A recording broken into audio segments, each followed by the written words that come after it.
هنا من يهده الله فلا مضل له ومن يضلل فلا هادي له أشهد أن لا إله إلا الله وحده لا شريك له وأشهد أن محمدا عبده ورسوله قال تعالى في القرآن العظيم يا أيها الذين آمنوا اتقوا الله حق تقاته ولا تموتن إلا وأنتم مسلمون أما بعد فإن أصدق الحديث كتاب الله وخير الهدي هدي محمد صلى الله عليه وسلم وشر الأمور محدثاتها فإن كل محدثات بدعة وكل بدعة ضلالة وكل ضلالة في النار.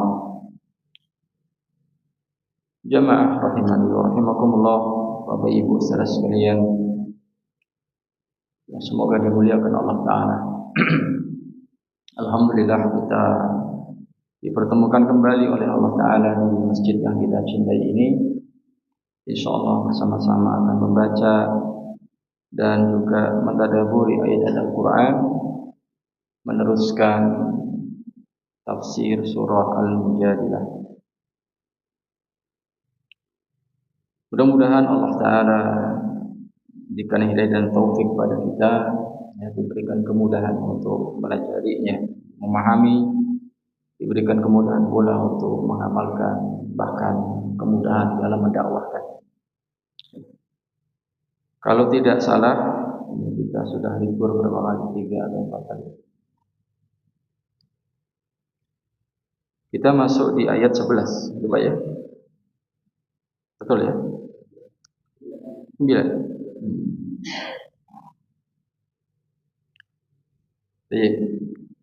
A'udzu billahi minasy syaithanir rajim. Ya ayyuhalladzina amanu idza tanajaytum فلا تتناجوا بالإثم والعدوان ومعصية الرسول وتناجوا بالبر والتقوى واتقوا الله الذي إليه تحشرون إنما النجوى من الشيطان ليحزن الذين آمنوا وليس بضارهم شيئا إلا بإذن الله وعلى الله فليتوكل المؤمنون يا أيها الذين آمنوا إذا قيل لكم تفسحوا في المجالس فافسحوا يفسح الله لكم وإذا قيل انشزوا فانشزوا يرفع الله الذين آمنوا منكم والذين أوتوا العلم درجات والله بما تعملون خبير. Di ayat ke-9 kita lihat terjemahannya. Hai orang-orang yang beriman, apabila kamu mengadakan pembicaraan rahasia, janganlah kamu membicarakan tentang membuat dosa, permusuhan dan durhaka kepada Rasul, dan bicarakanlah tentang membuat kebajikan dan takwa, dan bertakwalah kepada Allah yang kepadanya kamu akan dikembalikan. Kemudian ayat 10, sesungguhnya pembicaraan rahasia itu adalah dari syaitan, supaya orang-orang yang beriman itu berduka cita, bersedih. Sedang pembicaraan itu tiadalah memberi mudarat sedikit pun kepada mereka, kecuali dengan izin Allah, dan kepada Allah lah hendaknya orang-orang yang beriman bertawakal. Jamaah rahimani wa rahimakumullah. Ya, jadi najwa artinya berbisik-bisik. Ya, ngomong bisik-bisik. Ya, tidak diketahui kecuali hanya oleh 2 orang atau 3 orang yang berbisik-bisik tadi. Dan ini dilarang. Ya, khususnya di Madinah ini kaum Yahudi. Ya, mereka ketika melihat para sahabat lewat, mereka berbisik-bisik dengan temannya. Nah, bisik-bisik itu. Sehingga membuat para sahabat Nabi ini ketakutan. Jangan-jangan akan berbuat jahat, jangan-jangan. Ya, oleh sebab itu Allah Ta'ala menurunkan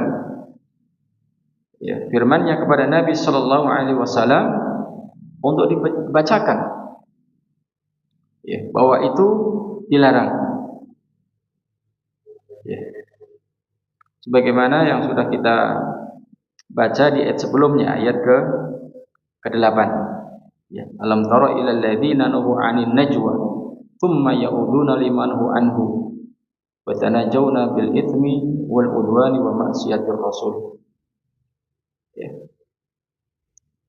Apa tiada kamu perhatikan orang-orang yang telah dilarang mengadakan pembicaraan rahasia, kemudian mereka kembali mengulangi lagi mengerjakan larangan itu, dan mereka mengadakan pembicaraan rahasia untuk berbuat dosa, permusuhan dan durhaka pada Rasul.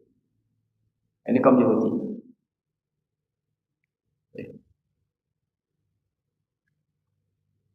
Kemudian wa idza ja'uka hayyuka bima lam yuhayyika bihillah. Apabila mereka kaum Yahudi itu datang kepadamu, itu kepada Nabi Sallallahu Alaihi Wasallam, mereka mengucapkan salam kepadamu dengan memberi salam yang bukan sebagai yang ditentukan Allah untukmu. Salam yang benar yang ditentukan oleh Allah Ta'ala adalah Assalamu alayka ya Rasulullah misalnya, atau Assalamu alaikum. Nah, kaum Yahudi itu kalau ketemu Nabi Sallallahu Alaihi Wasallam, demikian juga ketemu para sahabat, ucapan salamnya itu dipelintir. Assalamu dibaca assamu, jadi agak samar. Assalamu artinya keselamatan. Ini doa, mendoakan kepada orang yang diberi salam agar mendapatkan keselamatan dari Allah Ta'ala. Assalamualaikum, semoga keselamatan selalu tercurah padamu. Tapi kaum Yahudi tidak mengucap assalamu, tapi assamu. Agak di assamu, artinya binasa. Mungkin kalau bahasa kita mudar gitu. Assalamualaikum, mudar kamu. Gitu.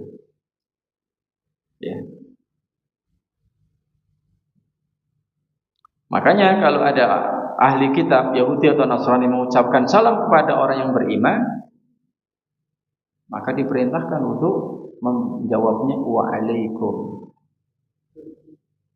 Tidak boleh ditambahi dengan yang lain sampai wa'alaikum, laknat dan seterusnya.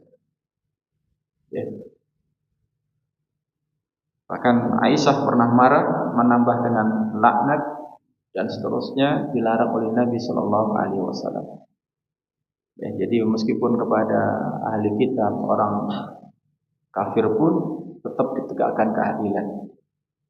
Ketika mereka mengucap assalamualaikum, mudar kamu, waalaikum kamu juga gitu. Jangan ditambah laknat dan seterusnya. Karena nanti tidak impas. Nah, intinya itu dilarang untuk mengadakan bisik-bisik pembicaraan rahasia, karena itu datangnya dari syaitan. Jadi pintu masuknya syaitan, sehingga orang-orang yang beriman itu hatinya akan ada rasa duka cita, ada rasa sedih.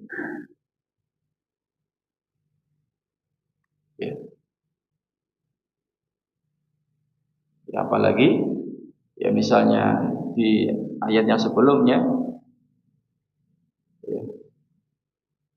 tidak boleh dua orang bisik-bisik, yang satu ditinggal, tidak diajak bicara. Ini dilarang oleh Islam karena akan menyakiti hatinya. Nah, jamaah yang dimuliakan Allah Ta'ala, setelah Allah Ta'ala menjelaskan larangan najwa, berbisik-bisik, melakukan pembicaraan rahasia, Di ayat berikutnya, di ayat yang ke-11, Allah Ta'ala memerintahkan kepada orang-orang yang beriman untuk melakukan adab-adab di dalam majlis. Ini perintah. Kalau tadi sebelumnya larangan untuk berbisik-bisik, larangan untuk melakukan pembicaraan rahasia yang menyebabkan orang lain itu hatinya sedih. Karena tidak diikut sertakan di dalam pembicaraan tadi. Nah, di ayat 11 ini tentang perintah untuk menjalankan adab-adab dalam majelis. Ya ayyuhalladzina amanu, wahai orang-orang yang beriman, idza qila lakum, apabila dikatakan kepada kalian, tafassahu fil majalisi, berlapang-lapanglah dalam majlis, fafsahu yafsahillahu lakum, maka lapangkanlah, niscaya Allah akan memberi kelapangan untukmu. Al-jaza' min jinsil amal. Jadi balasan itu sesuai dengan amal perbuatannya.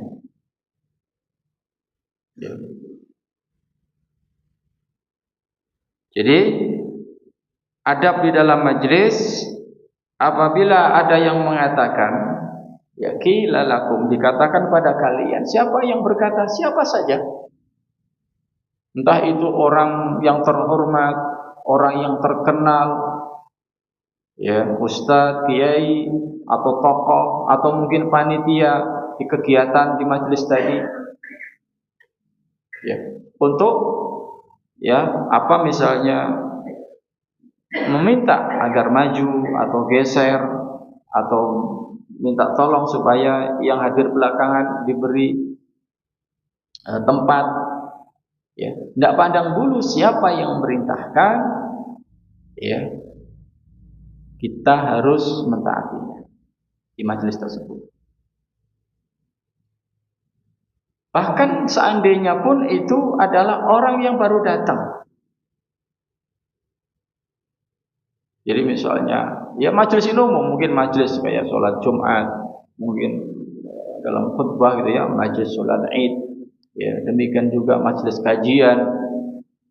Ada yang datang, dia tidak ada, dia datang terlambat misalnya, tolong bisa geser. Maka antum geser, beri kelapangan pada dia.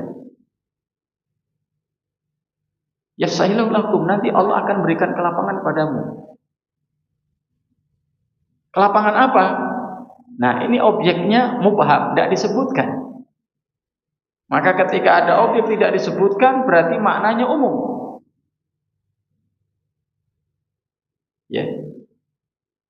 Idza qila lakum tafassahu fil majalis, apabila dikatakan pada kamu, berlapang-lapanglah di dalam majelis, artinya minta tolong geser atau tolong dikasih tempat sedikit.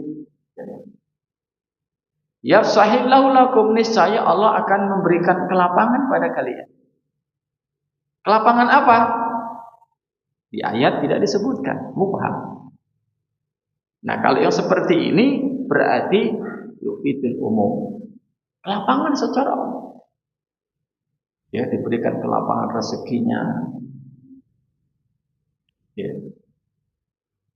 diberikan kemudahan dalam rezekinya, dalam urusan dunianya, diberikan kemudahan, keluasan, kelapangan, dan juga urusan di akhiratnya diberikan keluasan, kelapangan. Bahkan termasuk kelapangan hati dada kita ini, kelapangan dalam akhlak.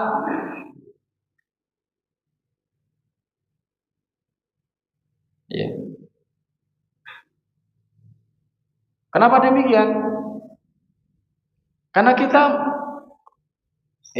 ketika melihat ada orang datang terlambat, tidak mendapatkan tempat, dia berdiri lingak-linguk misalnya cari tempat,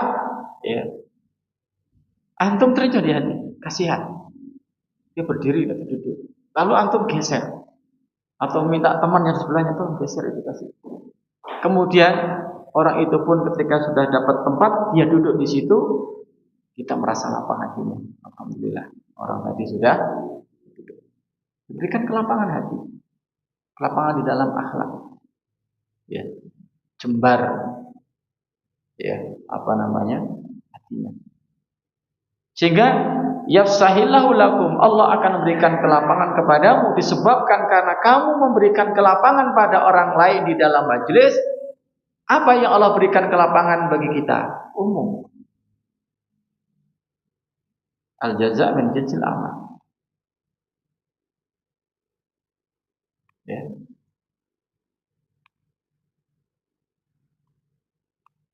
Dan kaidah ini banyak di dalam hadis. Ya, banyak di dalam hadis. Ibnu Katsir membawakan beberapa hadis di antaranya tentang hadis bangun masjid. Orang yang bangun masjid di dunia karena Allah, kelak nanti Allah akan bangunkan ya rumah istana di surga. Man bana lillahi masjidan banallahu lahu baitan fil jannah. Barang siapa membangun masjid karena Allah di dunia ini, maka Allah akan membangunkan rumah nanti di surga. Artinya al-jaza' min jinsil amal. Ya, balasan, ganjaran itu sesuai dengan perbuatan. Ketika di dunia bangun masjid, Allah bangunkan di akhirat rumah. Allahu Akbar. Makanya ketika ada orang membuka ya jariah pembangunan masjid, hampir semampunya. Sampai dalam hadis disebutkan, meskipun itu ya masjid ini sebesar sangkar burung, sampai disebut seperti itu. Artinya sekecil apapun, ya semampunya antum. Ya, semen satu sak kan mampunya demikian. Ya. Al-jaza' min jinsil amal. Demikian juga Ibnu Katsir membawakan hadis yang lain tentang masalah al-jaza' min jinsil amal. Ini kaidah ya. Balasan itu setimpal dengan amal perbuatannya. Ya. Itu sabda Nabi sallallahu alaihi wasallam, "Wa man yassara 'ala mu'sirin, yassarallahu 'alaihi fid dunya wal akhirah." Barang siapa yang memberikan kemudahan kepada orang yang sedang kesulitan, maka Allah akan memberikan kemudahan baginya di dunia dan di akhirat. Coba, tidak hanya di dunia, bahkan di akhirat. Yang mana kita lebih butuh diberikan kemudahan di akhirat daripada di dunia. Karena kesulitan apapun di dunia itu akan kita tinggalkan. Sesulit apapun permasalahan di dunia, toh tetap nanti kita akan mati, tinggal. Ada kesulitan di akhirat yang itu lebih berat. Makanya kita lebih butuh diberikan kemudahan ya dalam urusan akhirat. Ya. Nah, termasuk memberikan kemudahan di dalam pelunasan hutang. Jadi misalnya sudah jatuh tempo ditagih, orangnya betul-betul tidak punya. Maaf, nggak bisa ini. Antum kasih tenggang. Kira-kira kapan? Ya bulan depan ditagih lagi. Betul memang dia tidak ada, bukan mengada-ada, memang tidak ada. Antum masih tambah lagi. Misalnya kapan? Allah bulan depan ada. Artinya antum memberikan kelapangan, berikan waktu jeda. Ya, ini pahala besar. Apalagi sampai ya sudah. Ya saya anggap untuk bantu antum, tidak ditagih.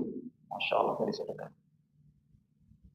Ini memberikan ya taisir ya kemudahan. Man yasarra barang siapa memberikan kemudahan ala muksirin bagi orang yang muksir, yang kesulitan. Di antaranya kesulitan bayar hutang.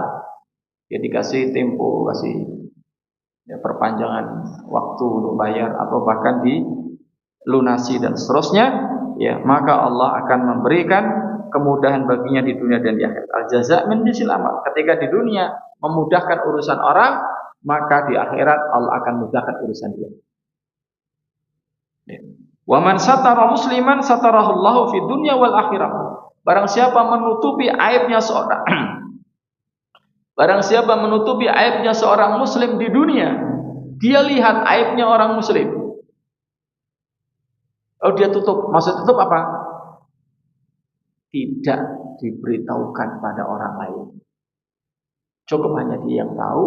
Kemudian apa? Dia nasihati. Afwan ya akhi, mana lihat seperti ini kayaknya tidak bagus. Ittaqillah, takutlah pada Allah. Tutup sudah. Tidak perlu kemudian ya diberitahukan, di-share di medsos, apalagi ya ngobrol-ngobrol ketemu, oh ya kemarin bulan begini. Boleh itu billah. Dosa besar. Termasuk ghibah. Dikruka akha bima yakra. Engkau menyebut-nyebut ya apa yang ada pada saudaramu, yang mana saudaramu tidak suka kalau itu disebut-sebut. Sebagaimana kita pun tidak suka kalau kita ada kesalahan, ada aib, kemudian dibicarakan, ya, disebarluaskan. Ada tepos liro. Ya. Maka Nabi SAW di hadis tadi, barang siapa man satara musliman, barang siapa menutupi aib seorang muslim di dunia, Allah akan tutup aibnya di dunia dan di akhirat. Sehingga mafhumnya dari hadis ini, ya, kalau kita membongkar aib orang lain, kita akan dibongkar aibnya oleh Allah, imma di dunia, imma di akhirat. Ya. Karena setiap kita tidak lepas dari aib, jemaah. Ya, kekurangan, kesalahan dan seterusnya. Wallahu fi aunil 'abdi maka al-'abdu fi auni akhihi. Allah senantiasa menolong hambanya selagi hamba itu menolong saudaranya seiman. Kalau kita nolong orang lain, Allah akan tolong kita. Semakin banyak kita menolong orang lain, berarti semakin banyak Allah Ta'ala selalu menolong kita. Ya mafhumnya kalau kita menutup mata, ada orang butuh pertolongan kita, kita cuek, masa bodoh. Ya. Allah pun enggan menolong kita. Waliyadzubillah. Ya. Ini al-jaza' min jinsil amal. Makanya di ayat tadi, ya, fafsahu yafsahillahu lakum. Lapangkanlah majelis ini untuk orang yang datang ini, niscaya Allah akan memberikan kelapangan untukmu.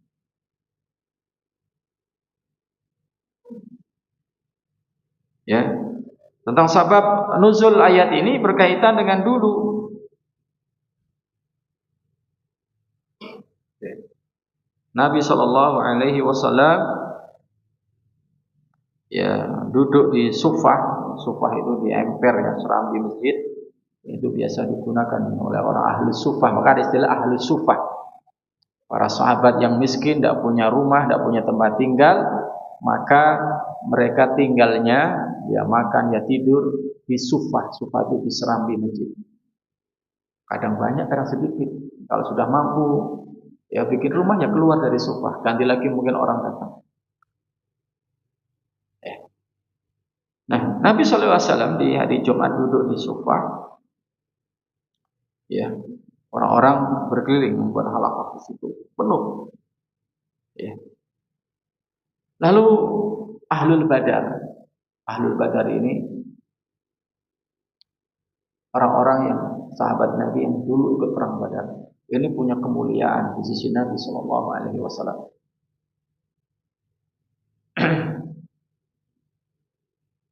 Punya kemuliaan. Makanya Nabi SAW itu kalau duduk, biasanya di sebelah kanan Abu Bakar, sebelah kiri adalah siapa? Umar, di depannya adalah Utsman dan Ali. Sebelahnya lagi para ahli Badar, dari Muhajirin maupun Ansar, orang-orang yang ikut perang Badar. Ya, Karena perang Badar ini tidak sama dengan perang yang lain. Ini perang pertama kali yang menentukan apakah Islam nanti akan jaya. Kalau kalah di perang Badar, otomatis mati tumpah, sudah selesai. Kalau perang pertama sudah kalah, ya tertumpah semua, gimana? Ya. Sehingga kemuliaan ini bisa kita lihat para sahabat itu kadang diberikan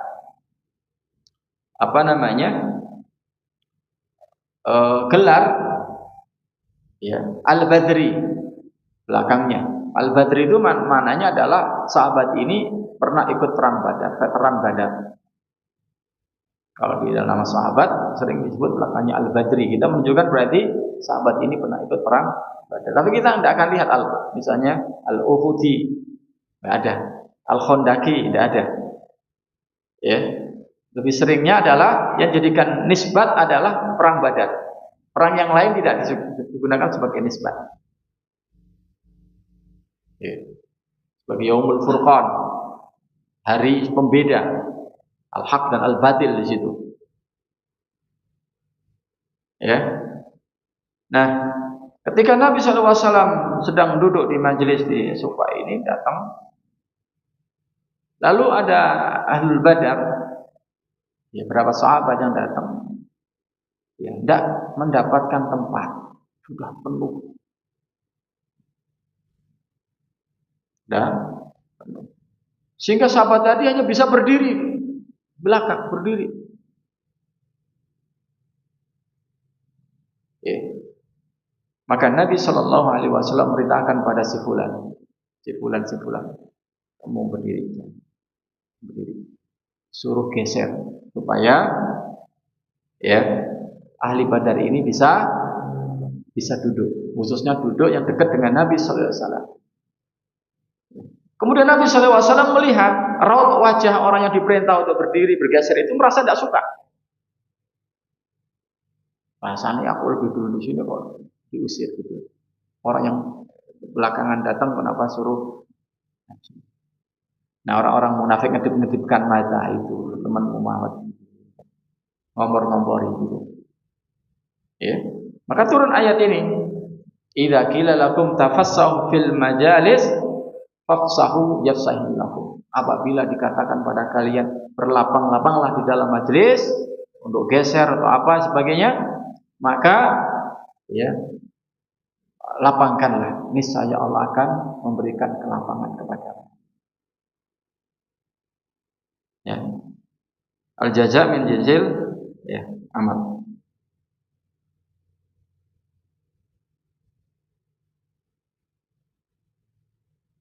Kemudian jamaah yang dimuliakan Allah Ta'ala,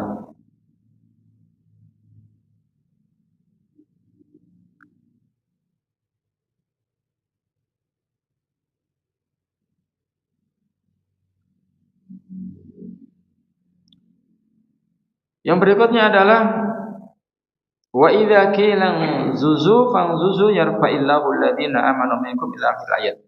Wa idza qila zuzu, apabila dikatakan berdirilah, fanzuzu yarfa'illahu alladziina aamanu minkum walladziina utul ilma darajat, maka berdirilah.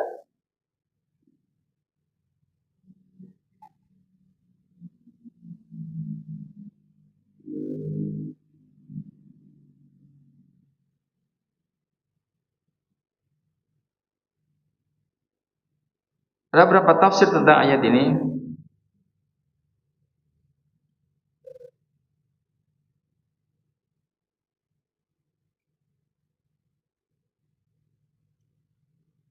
Yang pertama,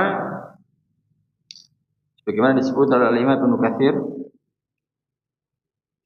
mana berdiri sini berdiri untuk melakukan kebaikan.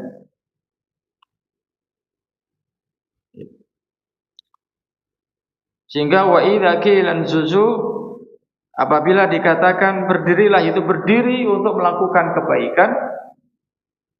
Iya. Fanzuzu, maka berdirilah, yaitu segera lakukan kebaikan, jangan kamu tunda.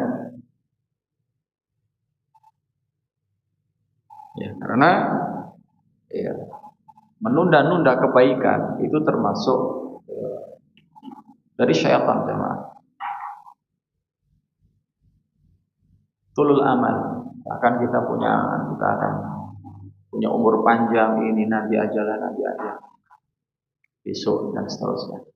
Akhirnya ya kelewat, belum dilakukan sudah datang al-maut, kematian.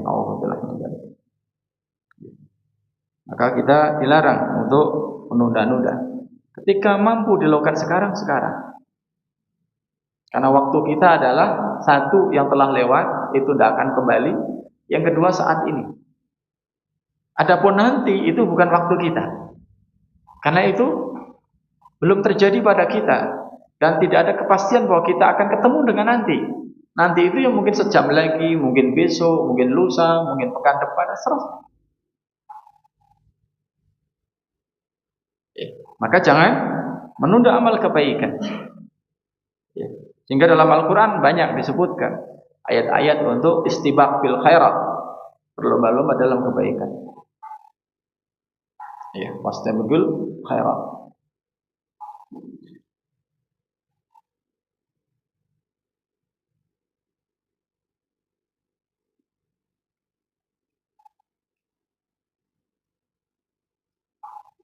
Jamaah rahimani wa rahimakumullah.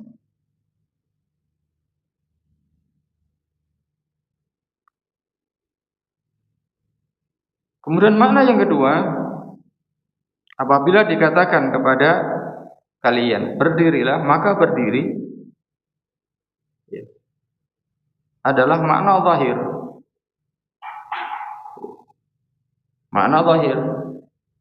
Ketika di majelis itu yang memimpin majelis mengatakan untuk berdiri, maka berdirilah.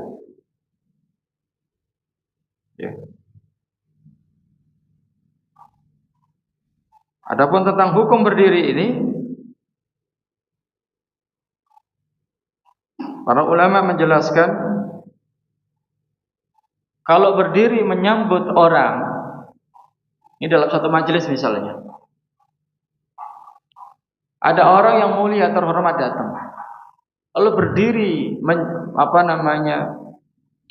menyongsong, artinya dia jalan ke sana untuk menghormati, ini dibolehkan.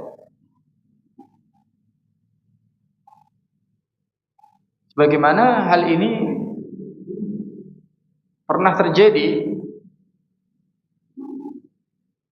di perang Bani Quraidah. Orang-orang Bani Quraidah, orang Yahudi itu pengen supaya nanti yang menjadi hakim memutuskan perkara adalah Sa'ad bin Mu'adz, orang Ansor.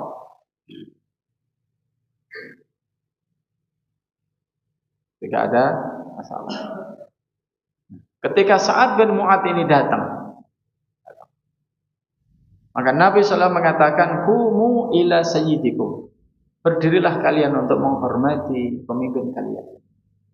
Karena memang Sa'ad bin Mu'adz adalah pemimpin waktu itu. Itu berdiri dengan menyambut. Ini dibolehkan. Tapi berdiri tegak, misalnya ada datang menghormati di sini, yang seperti itu dilarang, karena Nabi Shallallahu Alaihi Wasallam tidak suka. Nabi Sallallahu Alaihi Wasallam tidak suka ketika beliau datang, lalu para sahabat tadinya duduk berdiri di tempat untuk menghormati kedatangan Nabi Sallallahu Alaihi Wasallam. Beliau mengatakan melarang untuk duduk kembali. Ini bentuk tawadhu'nya Nabi Sallallahu Alaihi Wasallam.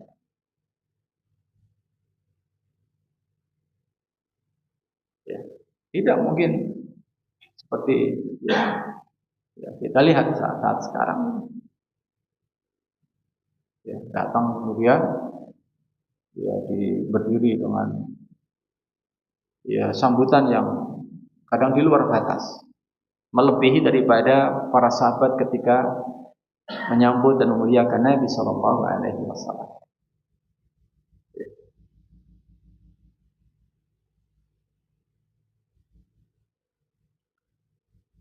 Yarfa'illahu alladhina amanu minkum walladhina utul ilma darajat.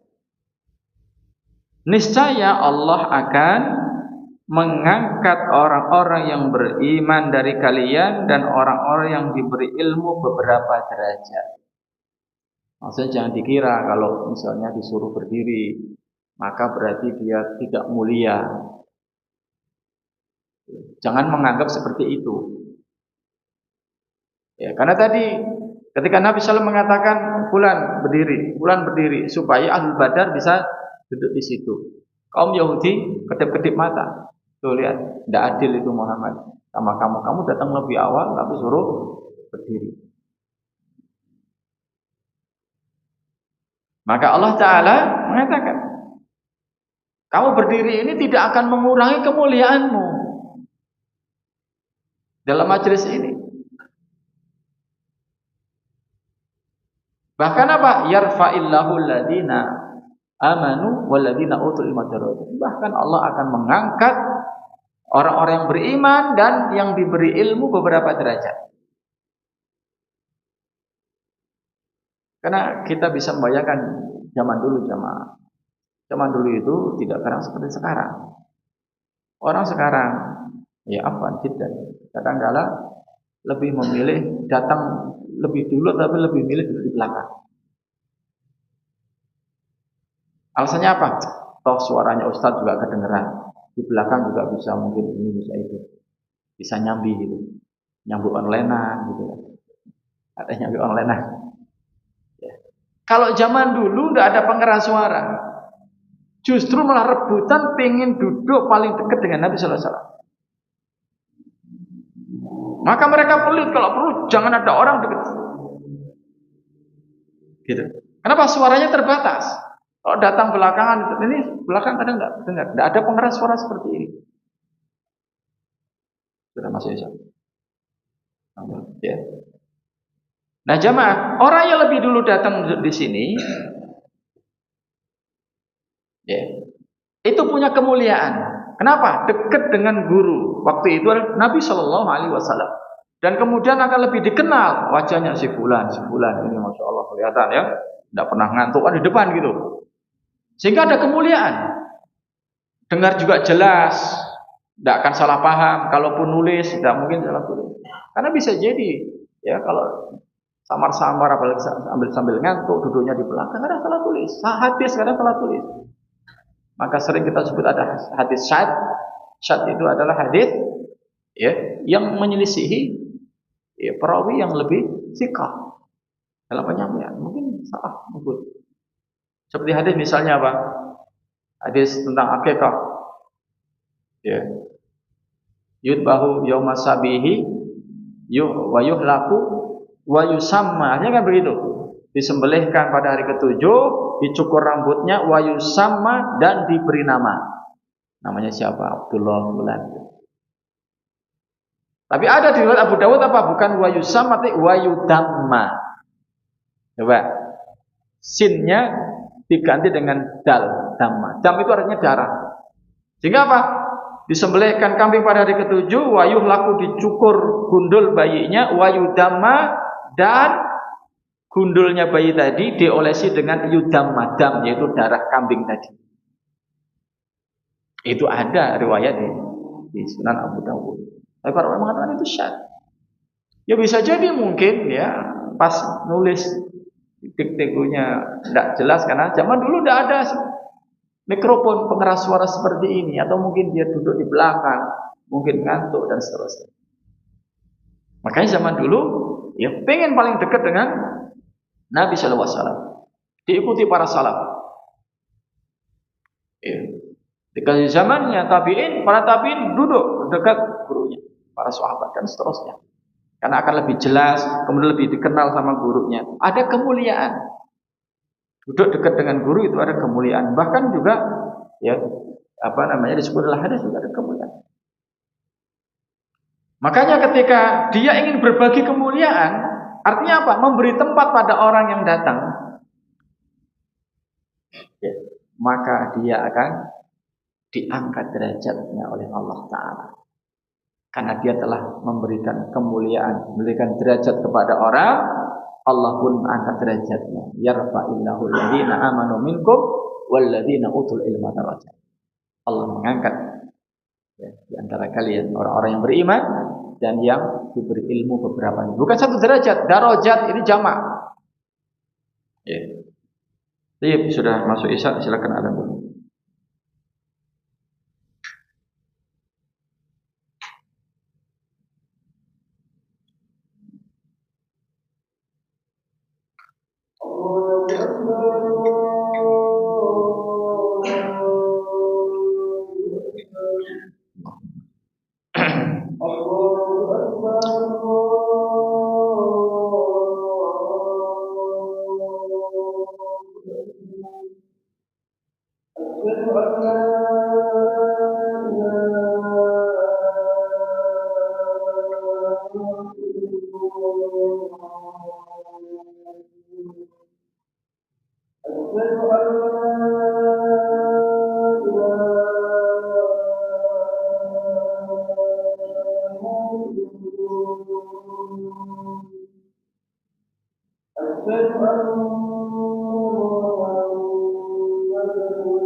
Tayyib jamaah rahimani wa rahimakumullah. Al-Imam Ibnu Katsir membawakan hadis ini bagus sekali. Ya, barangkali banyak yang tidak atau belum tahu tentang hadis ini. Jadi diterangkan dalam sebuah hadis bahwa para sahabat ini duduk bersama Rasulullah sallallahu alaihi wasallam di majelis. Kemudian datang 3 orang. Beliau Nabi sallallahu alaihi wasallam, para sahabat ini dalam majelis duduk ya, halaqah. Datang 3 orang. Kemudian 3 orang ini, yang pertama maju ke depan karena ada yang kosong, lalu duduk di yang kosong yang ada di depan.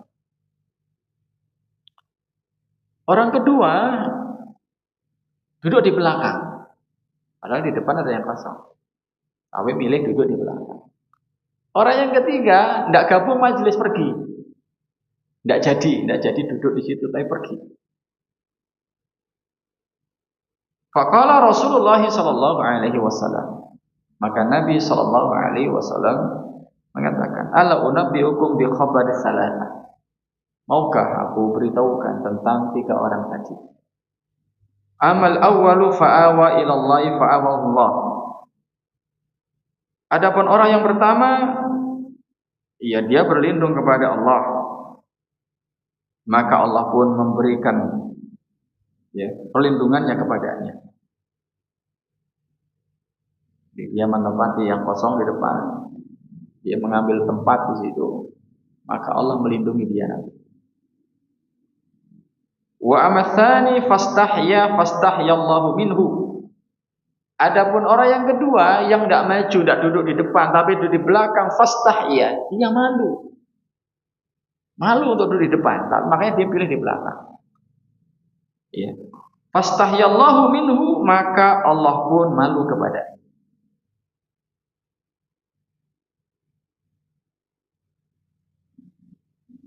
Wa amma tsalitsu fa'aradallahu anhu. Adapun orang ketiga, maka dia berpaling. lalu Allah Ta'ala pun berpaling dari dia. Sehingga dari hadis ini jamaah yang paling utama adalah ketika lihat depan kosong dulu.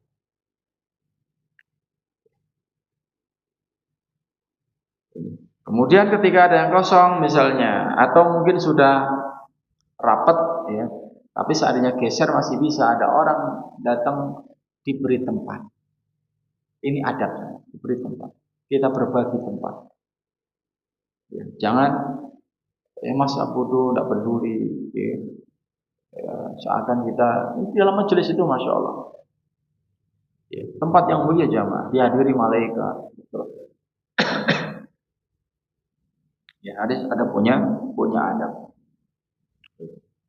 Adab di dalam majelis. Ya, tegur sapa, ucap salam, ya kadang-kadang ya sudah sering ngaji tapi enggak, apalagi orang baru dilihatin atas bawah gitu. Orang mana gitu? Kayaknya orang baru ini. Kayaknya baru ngaji ini seterusnya. Ya, antum sapa ya, ya.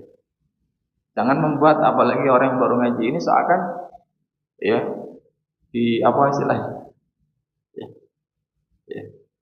Ya kita sapa, kita ucapkan salam pada dia, kita tanya gimana kabarnya, tinggal di mana Pak, bersama siapa, gitu. Ya, seorang Muslim demikian. Ya, jangan masa bodoh, tahu. Duduk di sampingnya tapi sampai bubar tidak tahu siapa, orang mana. Ya. Jadi ketika diperintah untuk berdiri, ya juga diperintah misalnya untuk geser atau untuk berpindah, jangan merasa bahwa itu, oh saya kok disuruh pindah misalnya, lalu dia merasa kurang mulia, kurang dihormati. Jangan merasa demikian. Ya. Justru ketika dia mempersilahkan orang untuk duduk bersama dia di depan, dia memberikan kemuliaan pada orang di depan, sehingga Allah pun akan mengangkat derajatnya. Yarfa'illahu alladhina amanu minkum walladhina utul ilma darajat. Orang-orang yang beriman dan berilmu akan diangkat derajatnya oleh Allah Ta'ala. Yang disebut dalam hadis yang sahih. Bahkan dulu disebutkan di dalam sebuah hadis ya, bahwa Umar bin Khattab ketika mau datang ke Mekah, yang mana dulu Mekah itu dipimpin oleh Nafi. Nafi itu dulu budak, bekas budaknya Ibnu Umar. Ya. Kemudian ketika ketemu dengan Khalifah Utsman di Usfan, sebuah tempat, jadi Usfan sebuah wilayah sebelum masuk ke kota Mekah, ya. Maka Umar bertanya kepada Nafi, kan Nafi sebagai gubernur Mekah. Ya. Umar menanyakan, ya. Kata Umar ibn Khattab, man ista'malta ala ahli wadi.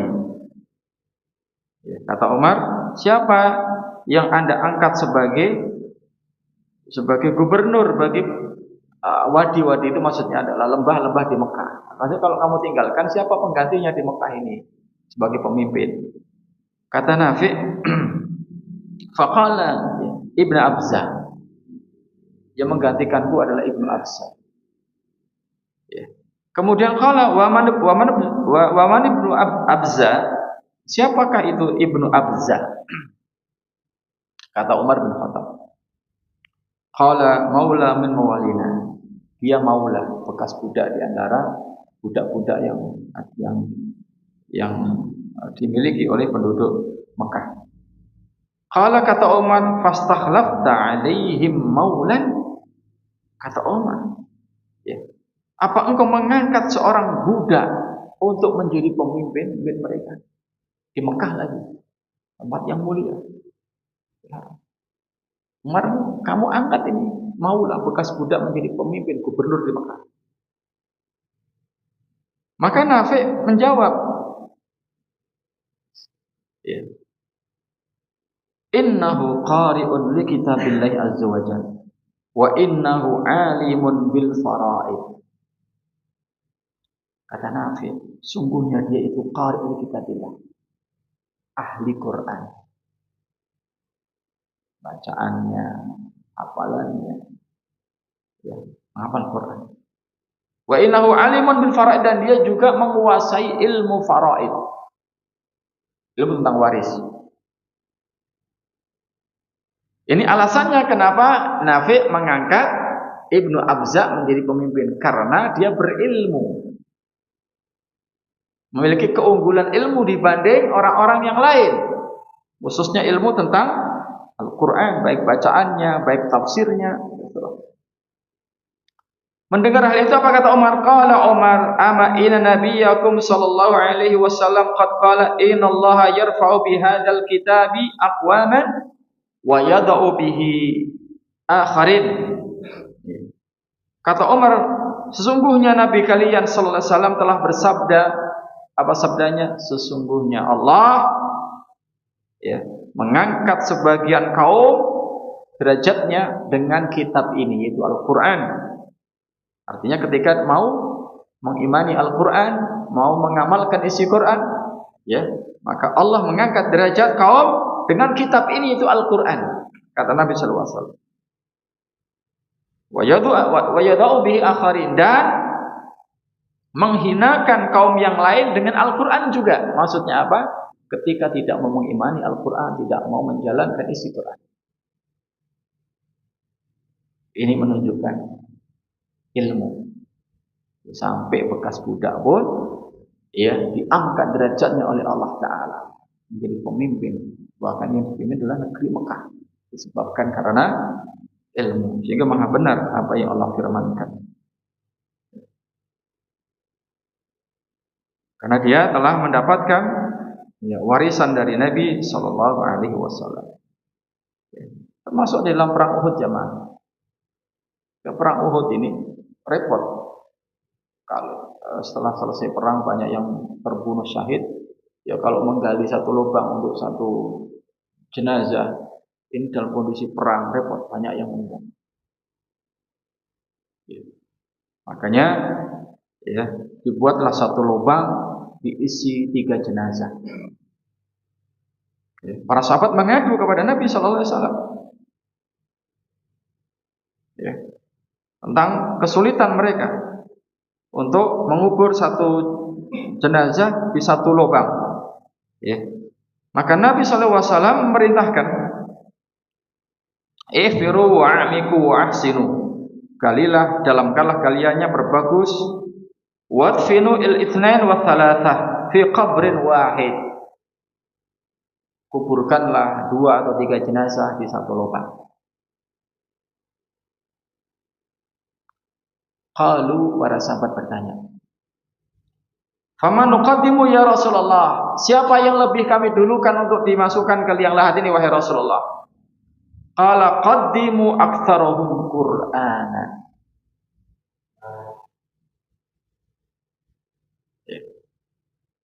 Apa kata Nabi?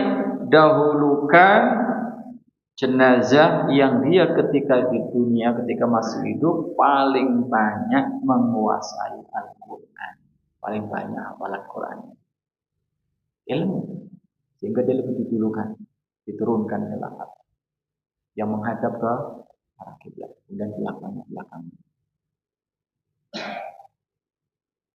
Ini keutamaan ini. Ya, Allah Ta'ala muliakan, ya, hamba-hambanya yang beriman dan orang hamba-hamba yang mendapatkan ilmu, yaitu ilmu agama. Dalam hadis yang lain Nabi sallallahu alaihi wasallam mengatakan, "Man salaka tariqan yaltamisu fi ilman sahallallahu lahu bihi tariqan ilal jannah wa innal malaikata la tada'u ajnihataha ridhan li talibil ilm wa inna talibal ilm yastaghfiru lahu man fis samai wal ard hatta al-hitan bil ma' wa inna fadlal alim 'alal 'abid ka fadlil qamari 'ala sa'iril kawakibi. Innal ulama warathatul anbiya, innal anbiya lam yuwarithu dinaran wala dirhaman, innama warathul ilma faman akhadha bihadin wafir." Barang siapa menempuh jalan untuk mencari ilmu, itu ilmu agama, Allah akan mudahkan baginya jalan menuju surga. Dan sesungguhnya para malaikat akan membentangkan sayapnya karena ridho kepada penuntut ilmu agama. Coba dibentangkan sayapnya, saya mendoakan. Itu dimuliakan penuntut ilmu. Dan sesungguhnya talibul ilm, penuntut ilmu itu akan dimintakan ampunan oleh penghuni langit dan penghuni bumi. Ya, hatal hitan, sampai ikan yang ada di air pun memintakan ampun kepada Allah. Untuk siapa? Talibul ilm. Bukan talibul fulus. Talibul ilm. Dimintakan ampunan oleh penghuni langit, penghuni bumi, sampai ikan yang ada di laut memintakan ampun kepada Allah buat talibul ilm. Buat kemuliaan sekali. Tapi sedikit sekali yang mau mengambil kemuliaan ini. Ya, yo kalau cari fulus luar biasa. Ya, peras tulang banting keringat ya. Apa peras apa? Peras keringat banting tulang. Ya, kepala jadi kaki jadi kepala, luar biasa. Tapi untuk thalabul ilm yang kadang ngaji sepekan sekali, wah buat boleh itu. Kemudian Nabi SAW melanjutkan sabdanya, sesungguhnya keutamaan seorang alim, seorang yang berilmu dibanding ahli ibadah itu ibarat bulan purnama dibanding seluruh bintang. Artinya satu orang alim, satu orang yang berilmu, ya, dibanding mungkin ribuan, puluhan para ahli ibadah, itu bandingannya sekarang bulan itu satu, tapi begitu terang menerangi malam. Tapi coba bintang banyak sekali, ketik. Ya, ini keutamaan. Sesungguhnya para ulama, yaitu orang-orang yang berilmu, adalah para pewaris Nabi. Ya, para Nabi tidak mewariskan dinar maupun dirham, tetapi mereka para Nabi mewariskan ilmu. Barang siapa mengambilnya, maka dia telah mengambil bagian yang sangat besar. Warisannya Nabi tadi itu ilmu. Sehingga akhirnya kalau kita ngaji, kita belajar, kita sedang berusaha mendapatkan warisannya Nabi Sallallahu Alaihi Wasallam. Ya. Ini jamaah, ya. Jadi ini akhir di ayat ke-11. Ya, yarfa'illahu alladziina aamanu minkum walladziina utul ilma darajat. Ya, niscaya Allah akan mengangkat orang-orang yang beriman di antara kalian dan orang-orang yang diberi ilmu beberapa derajat. Wallahu bima ta'maluna khabir. Allah Maha mengetahui secara detail seluruh apa yang kalian lakukan. Ya, saya kira ini jamaah jumlah Allah, dan mohon maaf tidak ada tanya jawab ya. Saya ada perlu di berat desa ini. Mudah-mudahan kajian kita malam hari ini ya bermanfaat buat saya dan Bapak Ibu sekalian. Ya. Dan apabila ada salah, mohon maaf yang sebesar-besarnya. Wa akhiru da'wana alhamdulillahi rabbil alamin. Wassalamualaikum warahmatullahi wabarakatuh.